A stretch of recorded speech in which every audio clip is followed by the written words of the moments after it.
Thanks for tuning into this conversation. We are live from the JPMorgan India Investor Summit, and with me is the man of the moment, Sanjay Mookim. Sanjay, thanks for having us here. Pleasure. And I'm told that the conference is packed.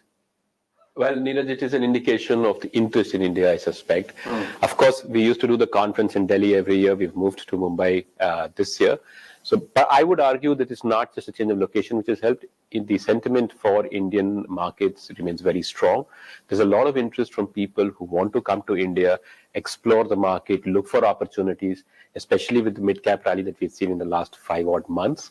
And that is what's showing up. In fact, we've had a 60% increase in the number of investor clients who are attending our conference YOY, to the extent that we had to close registrations at a certain point because we couldn't accommodate any more people.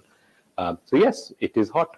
I hear from a lot of people that investors, global investors, pension funds, sovereign wealth funds who hitherto had not looked at India in the last 12 months have made a serious effort to make an entry into India in some fashion. I'm just trying to understand, because your client base would be across the world and everybody would want to associate. Are you seeing an unprecedented interest of sorts?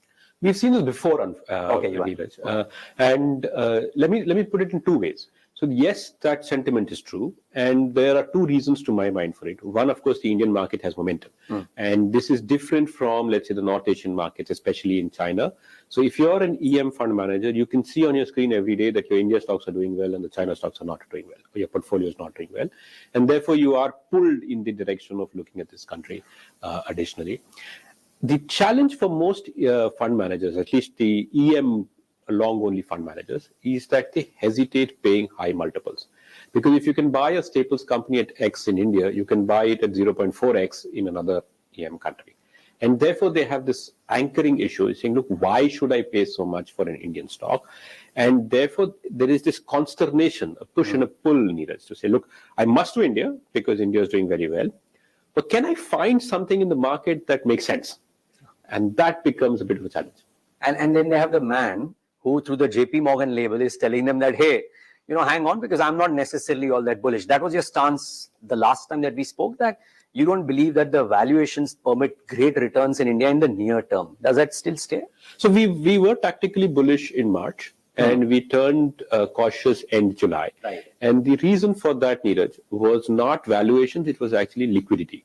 Okay. And we've seen for the last 15 years that global equity markets react to injections and withdrawals of liquidity by the major central banks.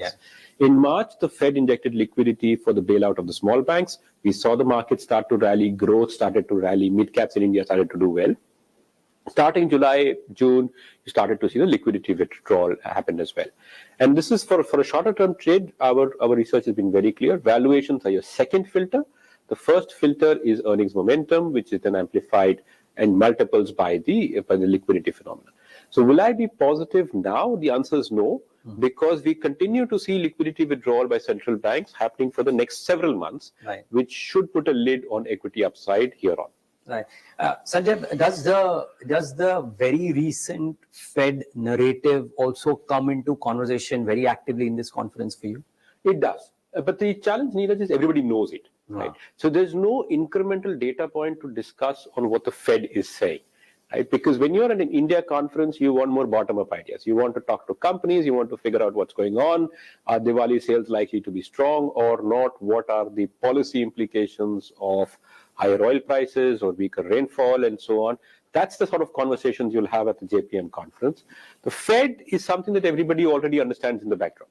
Got it. So you would have designed a set of companies that you wanted to showcase to the investor base, and the investor base would have presumably given feedback about the kind of companies they want to meet. Where is the strongest marriage out there at the conference? Well, you see a mix, Niraj.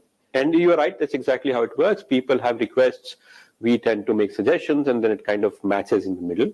There is obviously a need for liquidity, and therefore you would imagine that large caps haven't done very well and nobody wants to talk to a large cap stock. That's not the case, because when you have a whole bunch of people coming to Mumbai, they want to talk to companies which they can actually invest the billions in. So you will see that the roster of people showing up at our conference is dominated by the large cap liquid names. Because in many instances, if you wanted to do a channel check and to figure out what the next 3, 4, 5 months will look like, the industry leader is probably your best place to start as well. Okay, it gives you a more broader spectrum of answers to some questions such as that. So it is very large cap dominated. There are, of course, some mid caps, much smaller names that people are interested in who are also at the conference. But again, given capacity constraints like we spoke of, we can't expand that list far too much. How many investors, how many companies? We have about 69 listed companies, about 12 unlisted companies. Total investor plus, let's say, corporate clients would be north of 400 something. The total attendance at the conference is hitting 800 to 900 people. And that's why I think it's becoming a challenge for us to kind of put them all together. You're going to have a busy day, what with the kind of conversations that media will have with you and the investors are having with you. So we'll not make this too long, but still a few questions now.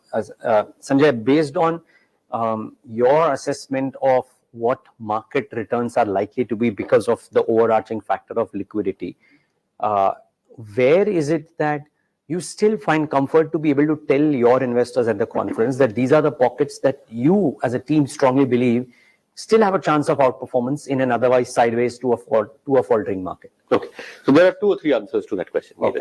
If you have a longer horizon, so let's say you're invested in India and you have the patience to be in here for the next 3 to 5 years, then you still may find enough companies which are executing well, which have growth visibility remaining very strong, and therefore you may then be willing to say that, okay, maybe the multiple is a bit too high, but I'm here for compounding and this is good for me. But the problem is, Niraj, that most of my investors think of the structural story and the demographics, but expect returns in 12 months, right? And that's the challenge. So if you're looking for shorter term return, then you have to necessarily worry about the market direction, which we think is negative, and we think markets will be flat to down for the next several months. In which case, the only hope you have is outperformance. Right. So even in a down market, there's nothing that's going to sort of go up. Very, very few will go up. Within the large caps, the only space that continues to make sense, and this has confounded all strategists everywhere in India, is the banks. Okay, because the banks have delivered earnings, they delivered earnings upgrades, and are properly valued. Right? It's like all strategists in the world saying equities will go down. Every major strategist in the world thinks equities has a downside, but the market holds up. Same in India, every strategist, every buy-side investor will tell you the banks looks great. The banks have struggled to perform. But if you were to screen the stocks credibly, that's the one space that makes sense on a valuation versus growth trade-off. So that's our core portfolio. It's been for 2.5 years now, and we continue to recommend that. You reckon that timing couldn't be better for banks simply because if the market is not going to be as strong, then a defensive, large, liquid pocket, I'm using defensive very carefully currently, makes sense. If you look at the history of the Indian markets for the last 15 or 20 years, banks have actually never been defensive. Yeah, unfortunately, they have not. Yeah. Okay. The best defensive sector empirically in India is actually consumer staples. Right. Then IT, then healthcare. Right. And given what healthcare stocks have done YTD, I'm not sure they are defensive anymore. Right? Yes, I mean, of course, stocks change styles. So, will banks hold up in a falling market? I am not entirely sure. Okay. And the other reason of debate, Niraj, is that we think the operating performance for banks is actually rolling down. The best financial quarter is over. So you're going to see lower loan growth because deposits are tighter, and you will therefore see banks competing for deposits, which either crimps their margin or you see lower lending happen. And as growth slows down, you will start to see asset quality or slippages come in. This is how it works all the time. Once the growth slows, you will see some credit costs go up. Irrespective of that, the top 4, 5 large cap banks should still give you 14, 15% EPS growth, which at 15 times PE is great. So the valuation versus growth argument still makes sense, but there is going to be a sector slowdown in the coming 6 quarters. So here's my question. In India, the domestic flows are largely coming at the mid end, right? And therefore, the large caps are not getting as much flows relatively on a basis as the mid caps and small caps might be. And if global money does not come in, where is the liquidity to chase banks in a scenario that you are saying where fundamentally there will be a deterioration? Why should banks outperform? Okay. So when I take a more bottom-up approach to picking stocks, and I then look at a medium-term view, I ignore flows. I ignore flows, I ignore technicals, I ignore ownership. because that's logical, right? Am I getting paid for the money I'm investing in the stock? You are. You will get 15% returns. You are not paying too much to buy that stock. And therefore, so let's say the EPS for a large private sector bank will grow 40% in 3 years, right? Give or take. At current valuations, should I make 40% in 3 years? Most likely, yes. Okay. So if I can do that, why should I not then buy the stock? And so that's the bottom-up argument to say, look, high degree of growth, reasonable valuation, and high assurance of growth. I don't care about who else owns it. I don't care about the flows. I don't care about technicals. It makes sense. It's the flows and the technicals matter in the very short term, right? And the problem is that we are not equipped to predict them. Yeah, sure. Okay, we'll keep chasing our tails on it, and it's very rare investors who are smart enough to chase this kind of momentum. No, but let's face it. While you're being very modest, you kind of caught the inflection point on the upside in March to the T, right? So therefore, I'm inclined to ask you that in the very short term, while you're not a part of that game, but because you've been catching these inflection points and maybe the follow-up points wherein the markets may come off as well, where is it that you believe, or which pocket do you believe will see the maximum pressure, both on the basis of flows as well as your fundamental view on why this sector may be overvalued? We think the growth basket, okay, the stocks which promise higher growth, or which, another way to put it, which have higher duration cash flows, right? Those are the ones that come under pressure, and they're coming under pressure all over the world. If you look at MSCI World Growth relative to MSCI World Value, it started outperformance on the 13th of March, the day the Fed injected liquidity. Right. And you can see MSCI World Growth is rolling down. And you can see that in the NASDAQ, in the AI stocks, as the cost of capital, the 10-year bond yield, and liquidity conditions tighten, growth as a style comes under pressure. Okay. And I have argued again that while India has all this structural promise, in the short term, there is no decoupling.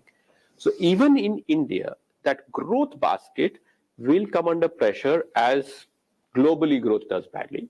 What is growth in India? It will be the discretionary stocks, the internet companies, the NBFCs, and the mid-caps. Now, mid-caps in India have found this bid on the flow, like you highlighted, so maybe it lasts a bit longer, but conceptually, that basket is what comes under pressure over the next few months. Got it. Last question, or last couple of questions. One, the way to predict how long this lasts is based on what the Fed commentary, when the turn on the Fed commentary happens? Okay, the market expects the Fed to turn dovish. In fact, what I would argue is what everybody is anticipating, a turn in the Fed commentary. If he did not turn, that is the problem for asset prices. Right. If he continues to say that, look, we are higher for longer and rates will stay this way for the foreseeable future, maybe not higher rates, but at least tighter rates, and more importantly, quantitative tapering, Niraj, so you get reduction in balance sheets. The equity market will panic if the Fed actually does not turn fast enough. Because if you look at equity pricing, it is decoupled completely from bond markets. Equity markets are saying this tightness is temporary. I'm looking through it.